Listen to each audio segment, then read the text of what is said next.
இதயக்கணி விஜயனின் வணக்கம். பாரதிய ஜனதாவின் தமிழக தலைவராக பொறுப்பேற்றிருக்கின்ற திரு நயினார் நாகேந்திரன் அவர்களுக்கு நமது நல்வாழ்த்துக்கள். அதாவது அவருக்கே நம்ம நல்வாழ்த்து சொல்லணும்னு யோசிக்கலாம். காரணம் என்னென்னா, அது நம்ம சுயநலம். அவர் எம்ஜிஆர் ரசிகர். அவர் ஒரு தீவிரமான எம்ஜிஆர் ரசிகர். நான் ஒரு 2-3 சந்தர்ப்பங்களை சந்தித்து பேசியிருக்கேன். நம்ம இதயக்கணி குடும்பத்தில் இருக்கிற இசக்கி பாண்டியன் மூலமாக அவரை போய் நான் சந்தித்து பேசி இதயக்கணி இதெல்லாம் கொடுத்துருக்கேன். இதயக்கணி இதெல்லாம் ரொம்ப, அதாவது ஒரு விஷயம் சுட்டி காட்டணும். இந்த விஷயத்தை நினைவு கூறும்போது நான் ஒன்று சுட்டி காட்டணும். நான் எடப்பாடி பழனிசாமி அவர்களை அவர் முதல்வராக இருந்தபோது அவருடைய இல்லத்தில் போய் நான் பார்த்துருக்கேன். பார்த்து அவர் எம்ஜிஆர் கதை புஸ்தகம் அப்புறம் இதயக்கணி இதழ்களை கொடுக்கும்போது அதை அப்படி கண்ணால் பார்க்கக்கூட இல்லை. இவர் இதயக்கணி பத்திரிகையிலேருந்து வந்திருக்காரு, எம்ஜிஆர் புக்கெல்லாம் கொண்டு வந்திருக்காரு அப்படின்னு சொல்லி யார் அறிமுகப்படுத்தினது? யார்? நம்ம தமிழ் மகன் ஹுசைன். அன்றைக்கி அனைத்துலக எம்ஜிஆர் மன்ற செயலாளர் இருந்தவர். அவர் அறிமுகப்படுத்துகிறாரு. அதை அப்படி பார்க்கக்கூட இல்லைங்க. அது எம்ஜிஆருங்கிற ஒரு முகத்தை கூட பார்க்காம அப்படி தூக்கி அப்படி வாங்கி அப்படி வச்சுட்டாருங்க. அப்போ நான் இவர்கிட்ட வெளியே வரும்போது, நான் பார்த்துட்டு வெளியே வரும்போது இவர்கிட்ட சொன்னேன், தமிழ் மகன் ஹுசைன்கிட்ட சொன்னேன், இந்த பக்கமே நம்ம திரும்பி வரமாட்டேன் நான் அப்படின்னு சொல்லி அவ்வளோ கோபத்தில் நான் சொல்லிட்டு வந்தேன். அதுக்கப்புறம் 2018 செப்டம்பரில் இங்கே நடந்த நந்தனம் ஒய்எம்சி திடலில் நடந்த எம்ஜிஆர் நூற்றாண்டு நிறைவு விழாவில் எனக்கு கௌரவிச்சாங்க. அது இவர் மூலமாக தான் கௌரவிச்சாங்க, எடப்பாடி பழனிசாமி மூலமாக. அவர் ஒப்புக்கு, அதாவது ஆளை பொறுத்து முகத்தை பார்த்தாரு, ஒப்புக்கு அப்படி சால்வையை போட்டு அப்படி சீல்டை கொடுத்துட்டு அனுப்பிச்சி விட்டார். ஸோ அதாவது ஒரு தலைமை பொறுப்பில் இருக்கிறவங்க, ஒரு முதலமைச்சர் பொறுப்பில் இருக்கிறவங்க என்ன மாதிரி இருக்கணும். ஆனால் அவர் இந்த மாதிரி இல்லை. அன்னையிலேருந்து எனக்கு கோபங்கள் இருக்குது. பல பேர் இந்த கட்சியை காப்பாற்றுறதுன்னு சொல்கிறதெல்லாம் மூட நம்பிக்கை. இன்றைக்கி வரைக்கும் எவ்வளவு அது கீழே போயிருக்குங்கிறது என்ன மாதிரி உள்ளவங்களுக்கு, தமிழகம் எங்கும் தேசம் எங்கும் வெளிநாடுகளையும் சுற்றிக்கிட்டு இருக்க இந்த மாதிரி உள்ளவங்களுக்கு தான் அந்த உண்மை, அடிப்படை உண்மை தெரியும். அது தெரியாமல் நிறைய பேர் நீங்கள் கனவு கண்டுக்கிட்டு இருக்கீங்க. கனவெல்லாம் காணாதீங்க. காண்றதுக்கான எந்த விதமான இதுவும் கிடையாது.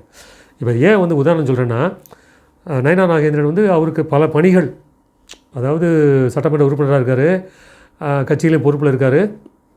பல பணிகள் மத்தியில் இந்த புஸ்தகத்தை பார்த்து ஒவ்வொரு பக்கமாக, ஏன்னா சாட்சி இசக்கி பாண்டியன் வந்தவங்கள்ட்டே அறிமுகப்படுத்தினாருங்க. அவரை பார்க்க வந்தவங்கள்ட்டையும் இதயக்கணி பத்திரிகை வந்துக்கிட்டு இருக்கு பார்த்தீங்களா அப்படின்னு சொல்லி அவரை பற்றி ஒரு விஷயம் போட்டிருந்தேன். அதில் முன்னாடி போட்டிருந்தேன், ஒரு தகவல் தெரிஞ்சது போட்டிருந்தேன். அதை பார்த்து காமிச்சிக்கிட்டு போட்டிருக்காரு. அப்படின்னு எல்லா பக்கங்களையும் புரட்டி பார்த்துக்கிட்டு எம்ஜிஆரை பார்த்தது, எம்ஜிஆரோட அந்த சம்மந்தப்பட்ட விஷயங்கள் எல்லாத்தையும் அப்படியே கடன்னு அப்படியே கொட்டுறாருங்க. வரலாறு தெரியுதுங்க அவருக்கு.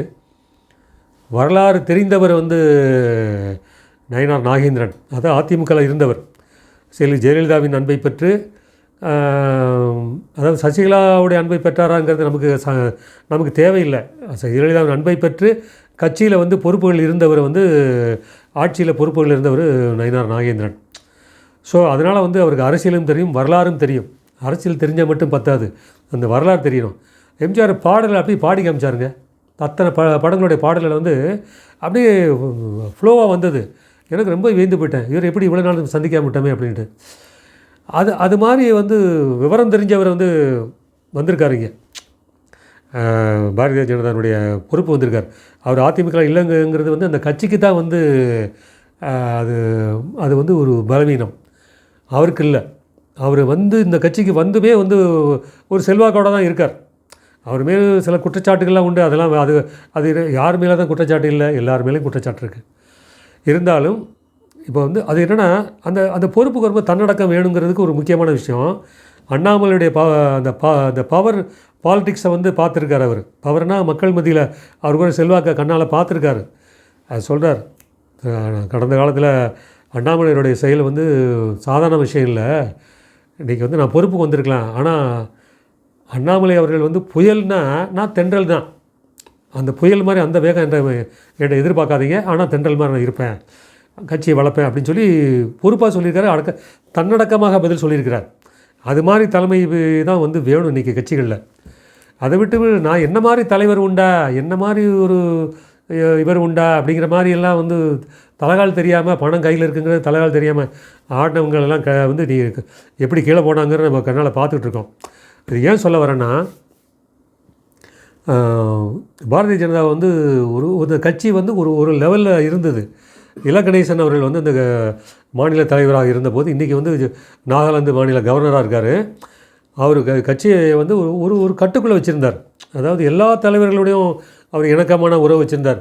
இந்த அண்ணாமலை இந்த ஊழல் எதிர்ப்பு பிரச்சனையை வந்து அவரெல்லாம் கொண்டு வரவே இல்லை. அதை பற்றி பெருசாக அவர் வந்து எடுத்துக்கவும் இல்லை. கருணாநிதியோடு சந்தித்து பேசுவார், மற்ற கட்சிக்காரங்களோடையும் பேசுவார். ஸோ இப்படி எல்லாரோடைய இணக்கமாக இருந்து கட்சி வந்து இருக்குங்கிறத வந்து அப்படியே கொஞ்சம் படிப்படியாக கொஞ்சம் மெதுவாக அப்படியே பண்ணார். அதுக்காக வந்து கீழே அவர் இறக்கிடல, கொஞ்சம் டெவலப் பண்ணார். ஆனால் பெரிய அளவில் இல்லை. அதுக்கப்புறம் பார்த்திங்கன்னா சிபி ராதாகிருஷ்ணன் வந்தார், இவர் நம்ம பொன் ராதாகிருஷ்ணன், இப்படி எல்முருகன் வந்தாங்க, தமிழிசை சவுந்தரராஜன் வந்தாங்க, எல்லோரும் வந்தாங்க. கட்சி வந்து அங்கே மத்தியில் பாரதிய ஜனதா ஆட்சி இருக்கிற காரணத்தினால வந்து இங்கே தமிழ்நாட்டில் கட்சி வளர்ந்துக்கிட்டே வந்தது படிப்படியாக. அதுக்கான முயற்சிகளை வந்து டெல்லியில் இருக்கிற தலைவர்களும் அதை பண்ணாங்க. ஆனால் அண்ணாமலை நியமனம் பண்ணதுக்கு அப்புறம் தான் வந்து அது வந்து வேகம் எடுத்தது. அதுவரை வந்து ஒரு அதாவது என்னன்னா, பேசஞ்சர் ட்ரெயினாக இருந்த இது வந்து எக்ஸ்பிரஸாக மாறினா எப்படி இருக்கும், எக்ஸ்பிரஸ் ட்ரெயின் வந்து சூப்பர் ஃபாஸ்ட் எக்ஸ்பிரஸாக எப்படி இருக்கும், அந்த மாதிரி தான் வந்து பாரதிய ஜனதா வந்து வளர்ந்து வந்திருக்கு. அது வந்து சூப்பர் ஃபாஸ்ட் எக்ஸ்பிரஸாக வந்து மாற்றுறது வந்து அண்ணாமலை. அதில் வந்து எந்த விதமான மாற்று கருத்து யாராலையும் சொல்ல முடியாது. ஒரு தமிழக அரசியலே ஒரு கதி கலங்க வச்சுட்டார். ஸ்டாலின் வந்து நிம்மதி இழந்து பல காரணங்களை வந்து அண்ணாமலையும் ஒரு காரணம். இன்றைக்கி வந்து அவர் சொல்கிறார், இன்றைக்கி அவர் இல்லைன்னொடனே இவங்களுக்கு எல்லாருக்கும் சந்தோஷம், பொறுப்பில் இல்லைன்னொடனே அப்படின்னு துடிக்கிறாங்க. ஆனால் நீங்கள் துடிக்காதீங்க, அதுக்கு செக் இருக்குது. அவரை வந்து நீங்கள் தேசிய பொதுக்குழு உறுப்பினராக அவரை வந்து கொண்டு வந்திருக்கலாம், 10 கொண்டு வந்திருக்கலாம். ஆனால் அண்ணாமலை என்ற அந்த சக்தி வந்து என்றைக்கும் அது பவர்ஃபுல்லாக இருக்கும். அது சக்தி வீரியம் குறையாது, குன்றாது, அது இருக்கும் என்றைக்கும். இது ஏன் சொல்ல வரேன்னா, ஒரு சுப்பிரமணிய சாமி ஒரு இது ஒன்று ட்விட்டரில் பதிவு போட்டிருக்காரு. அதாவது 2026 சட்டமன்ற தேர்தலில் முதல்வர் வேட்பாளராக நயினார் நாகேந்திரன் வந்து வருவார், அவர் தான் வந்து ஆட்சி அமைக்க போகிறாரு அப்படின்னு சொல்லி அவர் தலைமையில் வந்து இந்த கூட்டணியே வந்து செயல்படும். 3/2 பங்கு இடங்களை வந்து தமிழகத்தில் வந்து பாரதிய ஜனதா அதிமுக கூட்டணி கைப்பற்றும் அப்படிங்கிற மாதிரி ஒரு விஷயத்தை சுட்டி காட்டியிருக்காரு. அது தெரிஞ்சு சொன்னாரா தெரியாமல் சொன்னாரா என்னன்னு தெரியல. ஏன்னா சசிகலா கூட அந்த மாதிரி அந்த தொடர்பில் இருந்தவர் இப்போ அங்கேருந்து அந்த வீச்சு கொஞ்சமாக இருக்கும் இல்லையா, அந்த வாசனை, அந்த ஸ்மெல் கொஞ்சம் இருக்கும் இல்லையா, அந்த ஸ்மெல் இந்த பக்கம் திருப்பி இருக்குது நயினார் நாகேந்திரன். ஒருவேளை இப்படி இருந்துட்டு போகட்டும், இருந்தாலும் இருக்கட்டும். இன்னொன்று, இப்போ நமக்கு தோன்ற இது என்னென்னா, நாம் கெஸ் பண்ணுறது, நாம் கொஞ்சம் யோசிப்போம்ல, இந்த கணக்குகள்லாம் போட்டு பார்க்க யோசிப்போம்ல. எடப்பாடி பழனிசாமி தான் முதல்வர் வேட்பாளர் இவங்க அதிமுக சொல்லிக்கிறாங்க.